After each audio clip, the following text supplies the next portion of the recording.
அப்போ உங்க உடம்புல அர்த்தநாரியா இருக்கிற பார்வதி தேவி வீட்டுல சமையல் வேலையா இருக்கும்னு நினைக்கிறேன். சமய கட்டலையா? சாதாரண மானிடர்களைப் போலவே எனக்கும் பசி எடுக்குமடா மூர்க்கனே. அப்பனே நான் மூர்க்கன் தான், கணத்துல போட்டுக்கிறேன் மன்னிச்சிருங்கோ. இப்பதான் இன்னொன்னு ஞாபகம் வர்றது, தலையில இருக்கிற கங்கை எங்கே? கங்கா இல்ல காவேரி தான் இருக்கு. காவேரியா? அது எப்படி? கங்காவோட கசின் சிஸ்டர். தந்தையே, தங்கள் வாயிலிருந்து அந்நிய பாஷையான ஆங்கிலமா? உலக பாஷைகள் எனது உடுக்கையில் அடங்கி இருக்கடா அறிவு கெட்டவனே, முட்டா. ஐயோ ஆமா தந்தையே, நான் மூர்க்கன் தான், மூர்க்க சிகாமணி தான். ஓங்காரத்திலிருந்து நாதம் பிறந்த மாதிரி உன் உடுக்கையிலிருந்து பாஷைகள் பிறந்திருக்கிறது. டேய் டோமரே, போன ஜென்மத்துல நிறைய பாவம் பண்ணதால இந்த ஜென்மத்துல நீ அஞ்ஞானியா பிறந்துட்டு இருக்கடா. அது நினைச்சு பாடுறா. ஞாபகம் வரலையே சுவாமி. கஸ்மாலம். ஆமா, நான் பாவிதான். என்னுடைய பாவங்களுக்கு பிரயாச்சத்தங்கள் சொல்லுங்க தந்தையே. பார்வதி, நாதா, இந்த பக்தன் பூர்வ ஜென்மத்தில் செய்த பாவங்களின் பரிகாரங்களை ஆகாஷவாணி மூலமாக அனுப்பு பார்வதி. பக்தா, நீ பூர்வ ஜென்மத்தில் கைலாசத்தில் இருந்தாய். உன்னால் ஒரு தெய்வ கன்யையின் விவாகம் நின்று விட்டது. அந்த பாவத்திற்காக நீ மனித பிறவி எடுத்திருக்கிறாய்.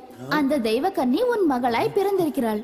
அவள் விவாகம் அவள் இஷ்டப்படி நடந்தால் நீ செய்த பாவத்திற்கு பரிகாரம் கிடைத்து நீ மறுபடியும் கைலாசத்தை வந்து அடைவாய்.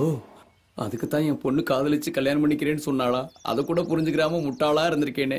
சிவபெருமானே, எனக்கு தரிசன பாக்கியத்தை ஏற்படுத்தி என் ஞான கண்ணை திறந்து வச்சுட்ட. மகேஸ்வரா, என்ன மன்னிச்சுடுப்பா. அதுக்குள்ள மறைஞ்சிட்டியாப்பா. இந்த ஜென்மத்துக்கு இது போதும். நான் கண்டுகொண்டேன் பன்னிரு கைகளை கண்டுகொண்டேன். லூசு போயிருச்சா? ஹலோ, வாங்க. உங்க அப்பாவை சம்மதிக்க வச்சாச்சு. கையோட போய் கல்யாணம் பண்ணிக்கங்க, சீக்கிரம் போங்க.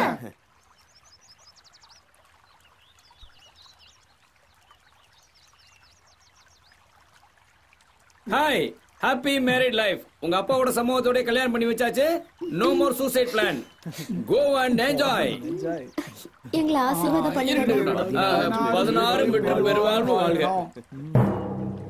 ஏய் போலீஸ், போலீஸ் வந்தா என்ன? அதெல்லாம் அப்புறமா சொல்றேன். ஓடு ஓடு. என்ன நடந்தது சொல்லு. என்கிட்ட கூட சொல்லக்கூடாதா? சீக்கிரம் வா. இப்ப சொல்லுங்க, போலீஸ பார்த்து எதுக்காக ஓடுனீங்க? கொஞ்சம் பொறுமையா இரு. அதெல்லாம் எனக்கு தெரியாது. நீங்க யாருன்னு சொல்லுங்க. எதுக்காக பயந்து ஓடி வந்தீங்க? சத்தமா பேசாத, மெதுவா பேசுமா.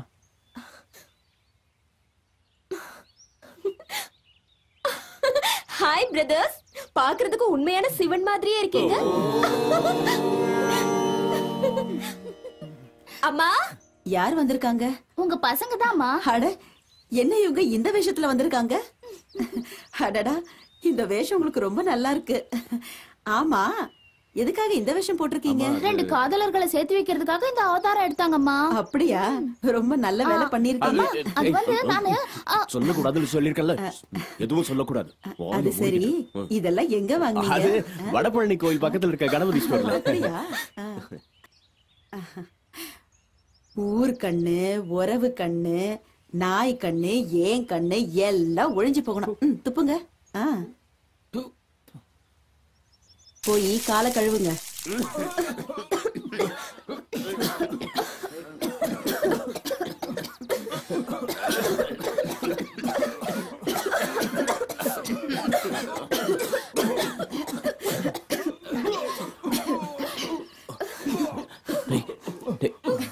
சண்டி,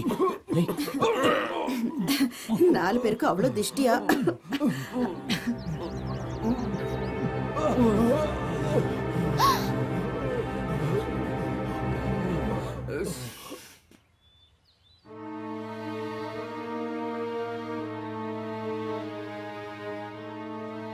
சிரஞ்சீவி பவ, சிரஞ்சீவி பவ, சிரஞ்சீவி பவ, சிரஞ்சீவி பவ.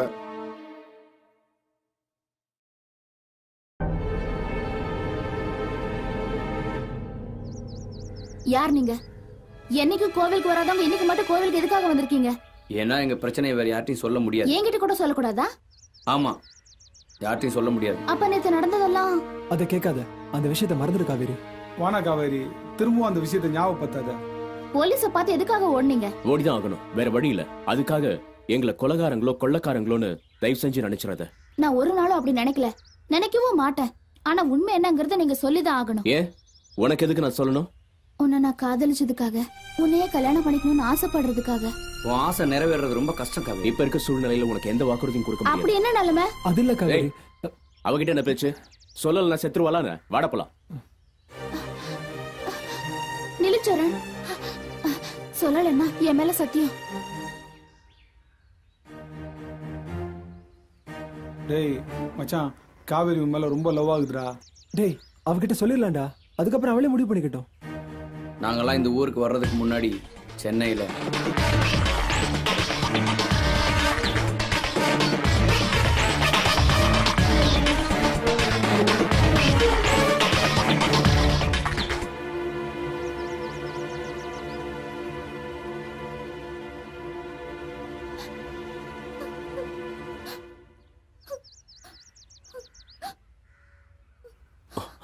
வேண்டாம் காவேரி, நாங்க செஞ்சது தப்போ சரியோ அந்த கடவுளுக்கு தான் தெரியும். ஆனா போலீஸை பொறுத்த வரைக்கும் நாங்க குற்றவாளி. நம்ம கல்யாணங்கிறது வெறும் கனவுதான். என்ன மறந்துற.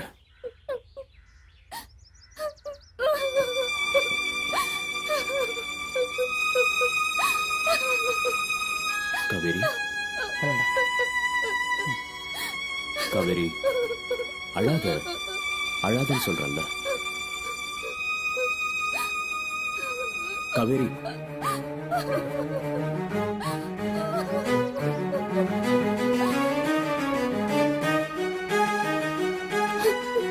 சரண் கிரணுக்கு தண்டனை கிடைக்காம, கிரி சண்டிக்கு எதுவும் நடக்காம 4 பேரும் சிரஞ்சீவிங்களா வாழ ஆசீர்வதி சாமி.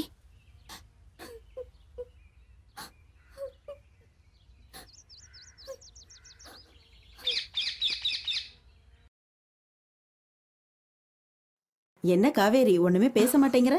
ரொம்ப கவலையா இருக்கியோ? உன் தங்கச்சி கல்யாணத்தை பத்தியா இல்ல அண்ணன் ஏதாவது சொன்னாரா? நேத்து நடந்த விஷயம் சரண் உங்ககிட்ட சொல்லக்கூடாதுன்னு சொல்லிருக்காருமா.